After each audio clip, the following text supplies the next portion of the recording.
So, hi, my name's Tom with Hidden Beats. Today we have Annika. If you'd like to give us a bit of an intro about yourself.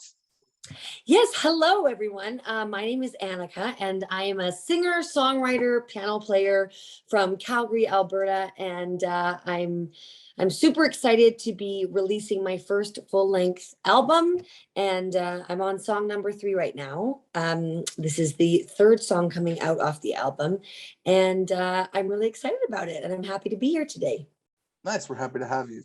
So, how does it feel to actually be breaking out like a solo artist now? Yeah, it's pretty crazy. I'm very fortunate that I was part of a duo, Leaving Thomas, for several years, and was kind of able to get my toes dipped in the Canadian music scene alongside someone else. I think that was really nice because it can be a bit intimidating, a bit scary as a solo artist. So I'm really happy that I had that experience first, so that I'm a little more fearless, can you say, now doing my solo project, because I have some experience behind me. So I'm just really excited. I don't have a lot of fears or nervous feelings about it. I'm just really excited to get more music out there to the fans and to show a bit of a new side of me, I guess you could say, a more mature side of me now that I'm 30 and not 22 when I started. And it's nice. There's always, you can see growth as you're going, which is great. For sure. So, who would you say were some of your early influences growing up? That's a great question. I, to this day, still really admire any piano players who were also singers. So I loved Elton John, Billy Joel, Stevie Wonder, Alicia Keys, Gavin DeGraw. And it really wasn't until I put them all together that I realized, oh, they're all piano players. And all of them are singer-songwriters themselves. They wrote all their own songs. Sarah Bareilles is another huge influence for me. So I was really heavily influenced by them as performers. And then I grew up listening and loving country music. I mean, Shania Twain was one of my very favorites. And I just loved like classic 90s country, Jody Messina, Faith Hill, all that stuff. And so when I was thinking about what my sound is and what I would like to do, I'm kind of trying to bring piano playing to country music. I'm trying to kind of blend those two genres together because I love the songwriting style of country music and I love the industry of country music. But I don't think we've had a really solid piano player recently come to country music who's also a songwriter. So that's what I'm kind of trying to do. And I've been heavily influenced by those two genres. Yeah, the only one I can think of slightly recently is something like Hunter Hayes, who plays a lot of the different Plays stuff everything. Like yes, He is amazing. I love Hunter Hayes. Yes.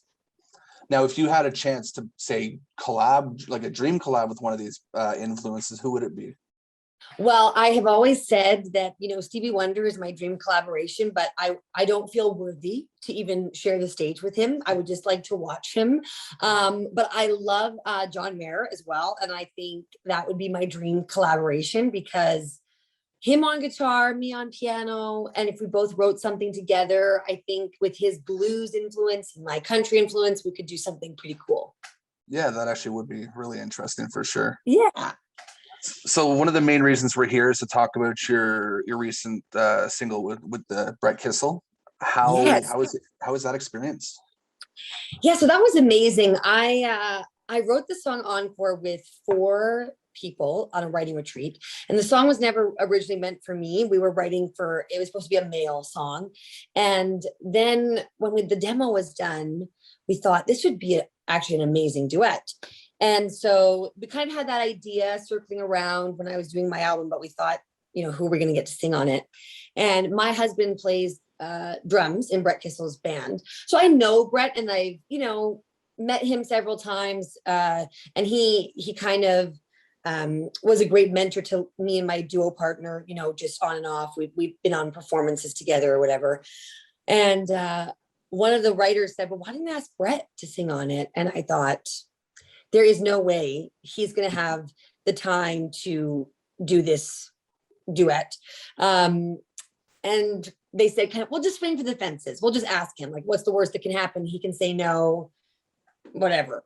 And so we asked him via email, and I remember he wrote back within 10 minutes and just said, absolutely, yes. And he heard the song and just loved it. And that was such a relief to me, because I thought, well, he said yes, but maybe he hasn't heard the song and doesn't know what he's getting into. And then he listened to the song and just loved it and made it happen. And I still can't believe when I see the cover art that, yeah, it's the two of us on the cover, and it's a full-on duet for the two of us, which is really exciting.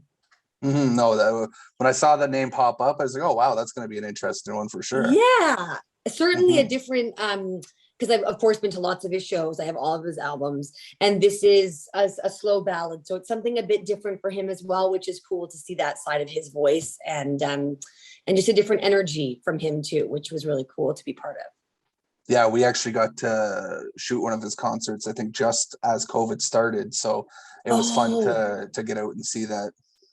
I know, and the thing is, his live show is so awesome. I went to one of the drive-in shows, and props to trying to do shows when we couldn't do shows, but I just can't wait till we can have a full, live show experience again. And he's one of the greatest entertainers, I think, in Canada right now. So love that I get to have a duet out with him.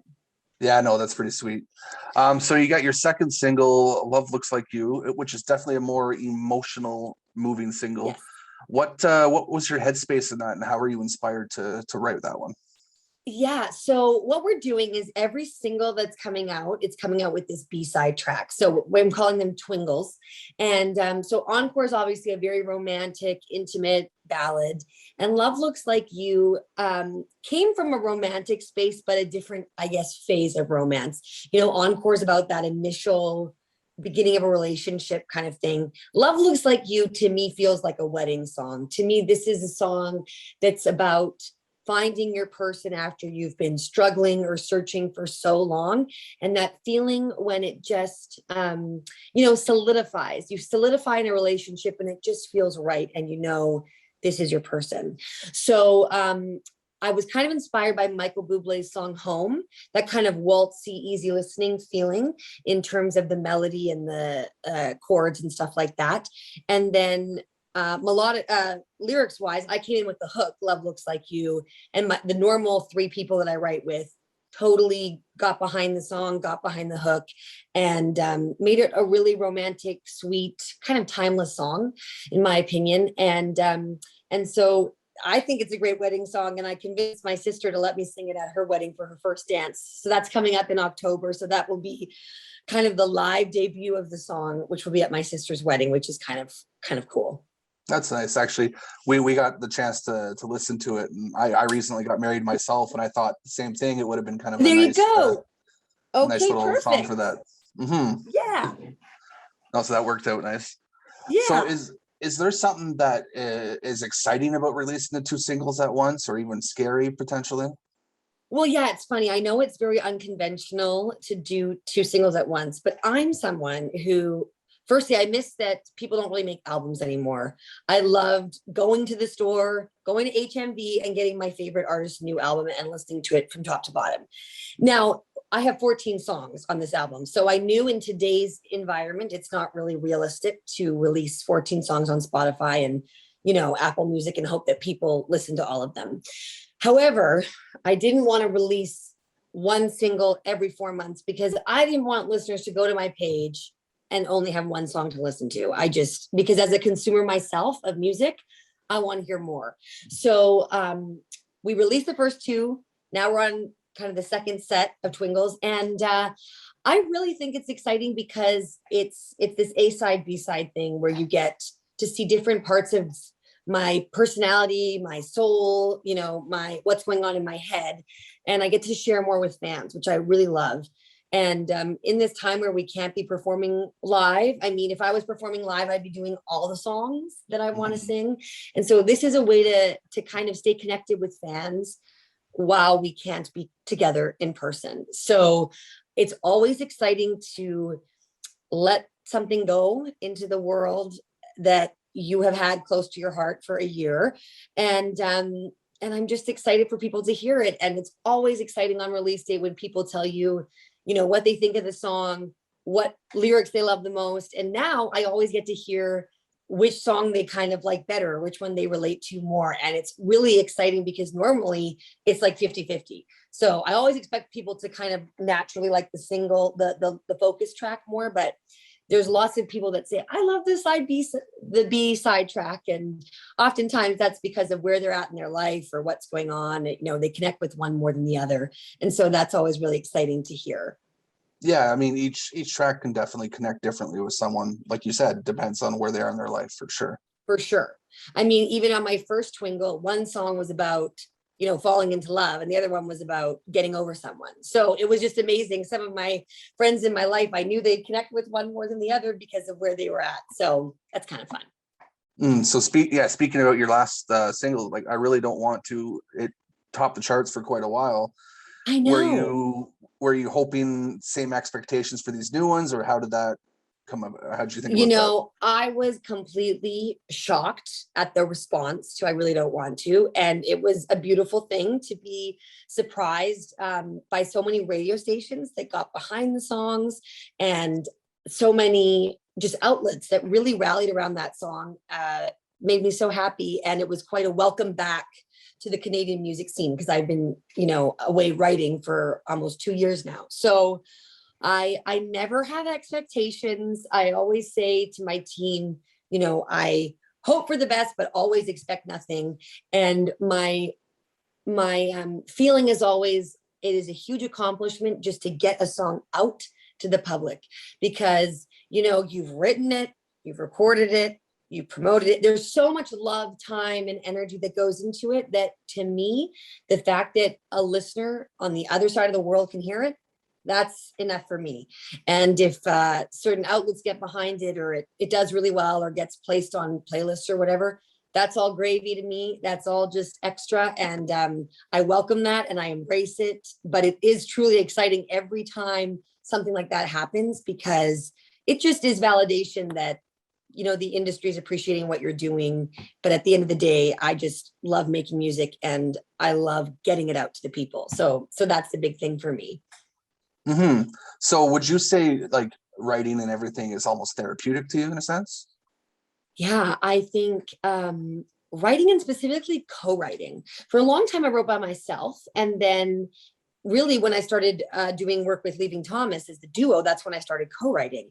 And I realized that as much as writing is therapeutic, getting to talk about writing and things that you're going through, and working with other people to write music, I found was even more therapeutic. We used to joke that, like, it was a success if I came out of a write crying or not crying. Like, either way it's successful. But you know, it's always good when you can be vulnerable with other people. And I have talked about that actually previously, that, you know, as adults, we don't spend a lot of time creating with people just for fun. You know, we don't get together and say, let's paint something together, or let's do a dance together, or whatever. So it's a really special thing to be able to get together with people, sometimes strangers that you don't know, and say, hey, nice to meet you. Let's connect. Let's create something. And then let's also, you know, form a connection as people, as humans together. I mean, that's pretty rare, unless you do that for your regular job. So I think that's a real treat. And certainly writing is a way to provide a time capsule for that phase of my life. And I love looking back on music even 10 years ago, that of course I listen to it sometimes and cringe, thinking, what was I writing? Like, I'm hoping that I've gotten better since then. However, it was completely representative of what my life was then. And that's really special, that as a musician and as a writer, I have that. Do you find, especially when you're collabing with people, that creativity sometimes is a little bit harder to pull out, or? Yeah, I think I learned that when I went to Nashville for the first time. And it was like 2 writes a day. We were there for 7 days. And I kind of saw how people worked. You know, people did this every day, all day. And I went there knowing I was going to be there for 2 weeks. I was, you know, approximating 14 writes. So I came prepared. But then I went to Nashville I was there for like 3 months, and realized I can't write every day. It's just not something that's in me. I think there are people that is in them. I could sing every day. I could perform every day. I love that. Writing to me, there usually has to be a purpose. Like we're writing for an album, we're writing for a specific project or a specific artist. And I did learn that it's hard for me to write for other people because I'll go in knowing we're writing for someone else, and then I'll leave and be like, I love this song, I want to record this song. And I kept falling in love with the songs that I was writing for other people. So I've learned a lot about myself through writing, but I definitely think it's great to write even when you feel you have no ideas. And that's why I love co-writing, because someone always has something that makes you engage and think of something else. And it's a lot easier for me than always writing by myself. So I love co-writing. That's my favorite way to write, for sure. Have you ever written something and been like, I really want this for myself, I'll write something new? Oh yeah, like, I mean, for sure. Sometimes you write for someone else and then it inspires you to write something because you're like, well, they get that song, so I have to write something similar. And luckily, because I'm married to my producer, I can create songs sometimes easier than other artists. So some artists will say, yeah, this will maybe come out in 10 years, depending on when they can get around to doing it or have the money to do it. And so oftentimes they'll say, oh, if you want to record it, go ahead. And sometimes that happens too. Yeah, I imagine if you're doing something that you kind of go, wow, I really like that, it's hard to let go. Yes. And sometimes you write for an artist and they feel fine about it, but they don't love it. And then when they find out someone else loves it, they're happy to let the song be sung by someone that, is really feels it's authentic to them. That's always what's most important, is does it feel like you as an artist? And so sometimes that happens. Yeah. So performing at festivals and all around the country, what do you feel? Sorry, my notes are a little far. What state or province do you feel embraces the best country music soul? Oh my goodness, that is a loaded question. I feel like I'm going to get in trouble depending on what I answer. I do have to say I loved performing at Rock and River Fest in Merritt, BC a few years ago. It was just, I had never been to this area of BC, which is kind of like a desert. It's just like in the middle of nowhere. And they had the craziest fans. They were so excited. It was a great festival, and it was really memorable. And I think there are great festivals across the country. Of course, I love performing at the Calgary Stampede. That's my hometown, and that there's a lot of nostalgia when I'm, performing there. But I think Merritt just had a really great energy and a great lineup that I got to be a part of. And I really am looking forward to live shows being back so I can go back and do that festival. No, it's live shows are huge. That's kind of one of the ways Hidden Beats got started, was shooting and reviewing live shows and festivals. Okay, there you go. Yeah, I'm based out of Ottawa myself, so we have Blues Fest here, and great. We get all kinds of fun stuff, and it's been a little bit sad without it. So yeah, I cannot wait till it comes back. It will I think we'll appreciate it even more, not only as listeners, but performers, and you just appreciate the whole experience more. For sure. So your upcoming project was co-written and produced with your husband, Spencer. Yes. Sorry, just knock over my iPad here. Jeez. No problem. How is it for you, with the love of your life, being a fellow artist? I imagine you guys both push each other creatively. Yes. Yeah. I think what's really good about our marriage is that, well, there's two things. One thing, he has been my producer since I was 21. So I've known him for 9 years as a client of his. So I've always believed in him, separate from, falling in love with him 7 years later and marrying him. But he is really great because he's not a singer or a performer himself. I mean, he plays drums, but he's not like a front man. So I always said I could never marry an artist because we'd be, competing all the time. But my dream was to marry someone in the industry that understood the whole thing. And then I kind of hit the jackpot by marrying someone where his skills completely marry with my skills, and we can create music together and do it without having any major arguments and fights. Instead, I really do believe it has brought us closer. And I love, having a producer that you trust is one thing. Having a partner in music that's also your partner in life is just awesome. And And so it's gone very well so far, fingers crossed. And it was only this last project that we started really writing together seriously. So that's also been really great because lots of the songs are about us and our stories. So that's very special and unique, and I'm very grateful for that. And on top of that, you guys just had a baby, you were saying, so Yes, that must add to everything. Yep, it's one of those things where it's amazing seeing your partner become a parent. I mean, that's awesome. And luckily for me, a lot of his time is spent at the studio at home, so we're able to kind of tag team it, and neither of us feel like we're giving up our career or what we love to do solely to be taking care of a baby. So I'm on this interview, he's in the studio with Levi, our son, beside him, and we switch off and make it work, and so far so good. No, that's awesome to hear. It's great when you can have that cohesiveness. Absolutely. With COVID being a big thing this last 2 years now, what did you feel about the virtual concerts and things like that? Yeah, so I was pretty fortunate that this was the year I was pregnant and had a baby. Like, as much as I missed live shows, it was kind of a relief that I didn't have this pressure to get out there, to be doing festivals, to be doing radio promotions, to be doing all this stuff to promote the project, because people kind of took a back seat. And so I was very thankful for that, because I felt like I really got to focus on becoming a mom. So I actually didn't do a ton of live virtual stuff that I had to organize myself. I'm not the most tech savvy person.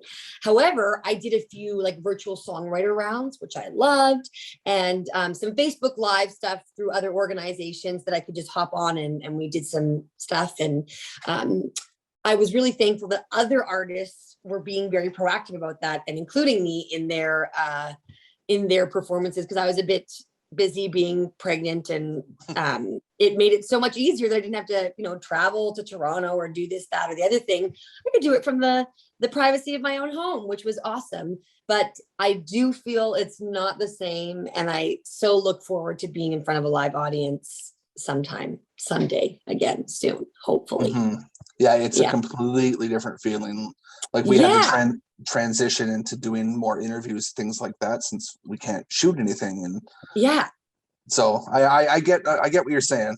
Oh yeah, and I don't care about how many like clappy emojis you have from people on like a Zoom concert. It is not the same as people singing along to your songs and swaying in the crowd. And I mean, it is different. And like I said, it makes you appreciate it once it's gone. I'm sure you feel the same way as a listener yourself. Like, it'll be amazing when it's back to normal. Yeah, 100%. Like, just being stuck in the house, like I work from home all the time now, and there's no reason to get out. So once I start getting to some shows, it's gonna be great. Yes, it's like, it doesn't even matter what the show is. You're gonna be like, this is the best show ever, because you'll be so excited to be back out there again. Well, we like Hidden Beats is also partnered with a promoter that does Canadian wide stuff also. So I'm already scheduled for a few when they get out there, and I'm excited. Good. That's awesome. That gives me hope. I know we have even Blues Fest has got a couple weekend schedules coming up now, so everything's starting to roll out, and I love that. I love that so much. That's exciting. So your music videos are very rustic and homey, and they radiate a feel of familiarity and comfort. Wow, I can't speak today. Is this kind of low-key style intentional, or is it something that you're working on trying out? Yeah,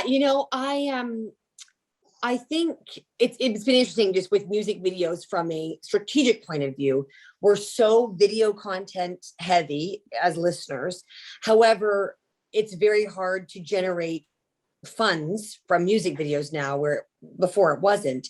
So there's kind of always this question of, what is the return on investment? Like, do I need to spend $50,000 on a music video just to, get my face out there? So there's certainly just a strategic element in terms of how much it costs to make great videos.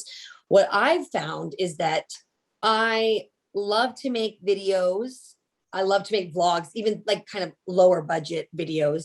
And I started doing that and found that the response was so great. People just love seeing authenticity. They love seeing real life. They love seeing people that, you know, are going through similar things that they're going through. And so, you know, I wasn't going to do some crazy music video that I, you know, just felt I needed to do because that's what entertainers do. So when it came to the music video for the first song, it was, you know, Spencer and I fell in love writing music at a friend's cabin, and the cabin that we wrote it at is where we filmed it. Like basically the music video is the story of us falling in love, which was writing music at this cabin. And the co-writers were in the video as well, because I just wanted it to feel like we were kind of retelling our story.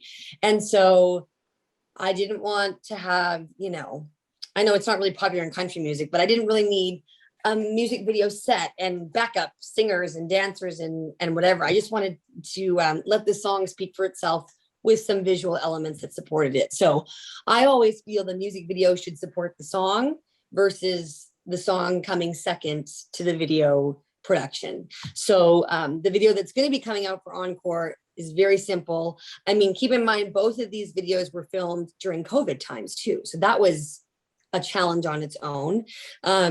And so we made a simple video that hopefully speaks to the simplicity of the song. And again, I just always want to highlight the song and give people a visual element without overwhelming them with, you know, 80 different video elements unnecessarily. So that's kind of been my path on the music video front. Yeah, I personally believe the music video should tell the story of the song. It's not necessarily meant to be like a blockbuster showcase video. So exactly. if you can make it low key and simple, why not? Exactly. Absolutely.